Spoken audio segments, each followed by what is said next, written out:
ಕುರುಕ್ಷೇತ್ರದಲ್ಲಿ ಯುದ್ಧವನ್ನು ಮಾಡುವುದಕ್ಕೆ, ಈ ಕುರುಸೇನೆಯನ್ನೆಲ್ಲ ನಿರ್ನಾಮ ಮಾಡುವುದಕ್ಕೆ.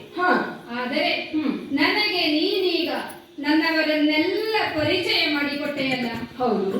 ಮುತ್ತಜ್ಜರಾದಂತಹ ಭೀಷ್ಮಾಚಾರ್ಯರು ನಮ್ಮನ್ನು ಸಾಕಿ ಸಲಹಿದವರು. ಹೌದು. ಗುರುಗಳಾದಂತಹ ಕೃಪಾಚಾರ್ಯರು, ದ್ರೋಣಾಚಾರ್ಯರು ವಿದ್ಯಾದಾನವನ್ನು ಮಾಡಿ ನಮ್ಮನ್ನು ಕೊರೆದವರು. ನಿಜ. ಇಂಥವರನ್ನೆಲ್ಲ ಕೊಂದು ನಾನ್ಯಾವ ನರಕಕ್ಕೆ ಹೋಗಲಿ? ಅಷ್ಟಕ್ಕೂ ಈ ಯುದ್ಧ ಯಾತಕ್ಕಾಗಿ? ಈ ಸಿಂಹಾಸನಕ್ಕಾಗಿ. ಯಾರಿಗೆ ಬೇಕು ಈ ಸಿಂಹಾಸನ? ಇಂಥವರನ್ನೆಲ್ಲ ಕೊಂದು ಈ ಸಿಂಹಾಸನವನ್ನು ಪಡೆಯುವುದಕ್ಕಿಂತ ನಮಗೆ ಕಾಂತಾರವೇ ಲೇಸು. ಇದು ನನ್ನಿಂದ ಆಗದು ದೇವ. ಇದರ ಈ ಗಾಂಧೀವವನ್ನು ಎತ್ತಿ ಬಿಸುತ್ತಿದ್ದೇನೆ. ನಮ್ಮ ಸಹೋದರರನ್ನು, ಬಂಧು ಬಾಂಧವರನ್ನು, ಮಾವಂದಿರನ್ನು ಕೊಲ್ಲಲಿಕ್ಕೆ ನನ್ನಿಂದ ಆಗದು ದೇವ, ನನ್ನಿಂದ ಆಗದು. ಏನಂದೆ ಅರ್ಜುನ?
ಅಧಮ್ಯವಾದ ಯುದ್ಧೋತ್ಸಾಹದಿಂದ ಬಂದು ಅರಿಗಳನ್ನ ತಡೆಯುತ್ತೇನೆ, ಅಣ್ಣ ಧರ್ಮಜನಿಗೆ ಜಯವನ್ನ ತಂದುಕೊಡುತ್ತೇನೆ ಎಂದೆಲ್ಲ ಹೇಳಿದ ಆ ನಿನ್ನ ಶೌರ್ಯ ಎಲ್ಲಿ ಅಡಗಿತ್ತು?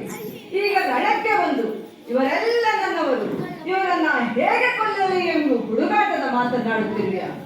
ಅಶಾಶ್ವತವಾದ ಭೌತಿಕ ಸಂಬಂಧದ ವ್ಯಾಮೋಹಕ್ಕೆ ಒಳಗಾಗುತ್ತಿರುವೆ ಮರುಳನೆ. ಅರ್ಜುನ, ಅಷ್ಟಕ್ಕೂ ಇವರನ್ನ ಕೊಲ್ಲುವುದಕ್ಕೆ ನೀನ್ಯಾರು? ನೀನು ಇವರನ್ನ ಕೊಲ್ಲದೇ ಇದ್ದ ಮಾತ್ರಕ್ಕೆ ಅವರು ಸಾಯದೆ ಚಿರಂಜೀವಿಗಳಾಗಿ ಉಳಿಯುವರು ಎಂದು ತಿಳಿದಿರುವೆಯ? ಒಮ್ಮೆ ಯೋಚಿಸು ಅರ್ಜುನ, ಒಮ್ಮೆ ಯೋಚಿಸು. ಈ ಕೌರವರು ನಿನಗೆಸಗಿದ ಅಕೃತ್ಯವನ್ನ ಒಮ್ಮೆ ಯೋಚಿಸು. ನೀವೆಲ್ಲ ಅನ್ಯೋನ್ಯವಾಗಿರುವಂತಹ ಸಂದರ್ಭದಲ್ಲಿ ನಿಮ್ಮಣ್ಣ ಭೀಮನಿಗೆ ವಿಷಪ್ರಾಶನವನ್ನ ಮಾಡಿದವರು ಬಂದವರು. ತುಂಬಿದ ಸಭೆಯಲ್ಲಿ ದ್ರೌಪದಿಯ ಮಾನವನಕ್ಕೆ ಪ್ರಯತ್ನಿಸಿದವರು ಈ ನಿನ್ನ ಬಂಧುಗಳೇ ಅಲ್ಲವೇ? ಮೋಸದ ಜೂಜಾಟವನ್ನಾಡಿ ನಿಮ್ಮನ್ನ ಪರಾಭವಗೊಳಿಸಿ ನಿಮ್ಮನ್ನ ಅಕ್ಕಾಣಿಗಟ್ಟಿದವರು ಈ ನಿನ್ನ ಬಂಧುಗಳೇ ಅಲ್ಲವೇ? ನಿಮ್ಮನ್ನೆಲ್ಲ ಸಜೀವವಾಗಿ ದಹನಗೊಳಿಸಬೇಕು ಎನ್ನುವ ಉದ್ದೇಶದಿಂದ ಅರಗಿನ ಮನೆಗೆ ಬೆಂಕಿಟ್ಟವರು ಇದೇ ಬಂಧುಗಳಲ್ಲವೇ? ಅರ್ಜುನ, ನಿಮ್ಮನ್ನೆಲ್ಲ ನಾಶಗೊಳಿಸಬೇಕು ಎನ್ನುವ ಉದ್ದೇಶದಿಂದಲೇ ಸಂಧಾನವನ್ನು ವಿಫಲಗೊಳಿಸುತ್ತದೆ. ಅಷ್ಟು ಮಾತ್ರವಲ್ಲ, ಚಿಕ್ಕಂದಿನಿಂದಲೂ ಒಂದಲ್ಲ ಒಂದು ರೀತಿಯಲ್ಲಿ ವೇಷ, ಅಸೂಯೆ, ಮತ್ಸರದ ಕತ್ತಿಯನ್ನ ಎಸೆಯುತ್ತ ಮಸೆಯುತ್ತ ಬಂದವರು ಈ ನಿನ್ನ ಬಂಧುಗಳೇ ಅಲ್ಲವೇ? ಅರ್ಜುನ, ಈಗ ನಿನಗವರ ಮೇಲೆ ಪ್ರೀತಿ, ಕರುಣೆ, ಮಮತೆ ಉಕ್ಕಿ ಬರುತ್ತಾ ಇದೆ. ಎಂತಹ ಮಾತು ಎಂಬುದಾಗಿ ಆಡುತ್ತಿದ್ದೀಯ ಅರ್ಜುನ? ಅಷ್ಟಕ್ಕೂ ಇವರನ್ನ ಕೊಲ್ಲುವುದಕ್ಕೆ ನೀನ್ಯಾರು? ಜಾತಸ್ಯ ಮರಣಂ ಧ್ರುವಂ. ಹುಟ್ಟಿದವರು ಸಾಯಲೇಬೇಕು, ಸತ್ತವರು ಹುಟ್ಟಲೇಬೇಕು. ಇದು ಪ್ರಗತಿಯ ನಿಯಮ. ಯದಾ ಯದಾ ಹಿ ಧರ್ಮಸ್ಯ ಗ್ಲಾನಿರ್ಭವತಿ ಭಾರತ ಅಭ್ಯುತ್ಥಾನಮಧರ್ಮಸ್ಯ ತದಾತ್ಮಾನಂ ಸೃಜಾಮ್ಯಹಂ ಎಂಬುದಾಗಿ ಭೂಮಿಗೆ ಅಂದೊಂದು ದಿನ ನಾ ಕೊಟ್ಟಂತ ಮಾತು.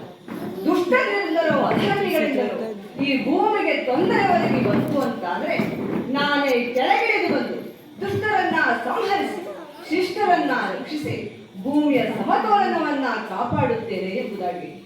ಅರ್ಜುನ, ಅಷ್ಟಕ್ಕೂ ಯುದ್ಧ ನಿಮಿತ್ತ ಮಾತ್ರ. ಇದು ನನ್ನ ಸಂಕಲ್ಪ, ನೀನು ನಿಮಿತ್ತವಷ್ಟೇ. ಇನ್ನು ಸಾವು ಎಂಬುದು ಕೇವಲ ದೇಹಕ್ಕೆ ಮಾತ್ರ, ಆತ್ಮಕ್ಕೆ ಸಾವೆಂಬುದಿಲ್ಲ. ಈ ಸೂಕ್ಷ್ಮತೆಯನ್ನ ನೀನು ಅರಿಯಬೇಕು. ಪ್ರಪಂಚದಲ್ಲಿ ಪ್ರಕಟವಾಗುವುದಕ್ಕೆ ಹುಟ್ಟು ಎಂದರು, ಪ್ರಪಂಚದಿಂದ ನಿರ್ಗಮಿಸುವುದಕ್ಕೆ ಸಾವು ಎಂದು ಹೆಸರು.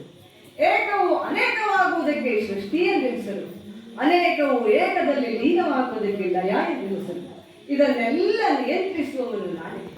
ಕೇಳಿರುವೆಯಾ ಅರ್ಜುನ ನೀನು? ವಿರಾಟ್ ಪುರುಷನ ಮುಖದಿಂದ ಬ್ರಾಹ್ಮಣರು, ಬಾಹುವಿನಿಂದ ಕ್ಷತ್ರಿಯರು, ತೊಡೆಯಿಂದ ವೈಶ್ಯರು, ಪಾದದಿಂದ ಶೂದ್ರರು. ಹಾಗಿದ್ದರೆ ಈ ವಿರಾಟ್ ಪುರುಷ ಯಾರು ಎಂಬುದು ತಿಳಿದ ಮೇಲಾದರೂ ನಿನಗೆ ಜ್ಞಾನೋದಯವಾಗಬಹುದು. ಇದು ಪ್ರಕಟವಾಗುತ್ತಿದ್ದೇನೆ, ನೋಡು ಅರ್ಜುನ, ನೋಡು.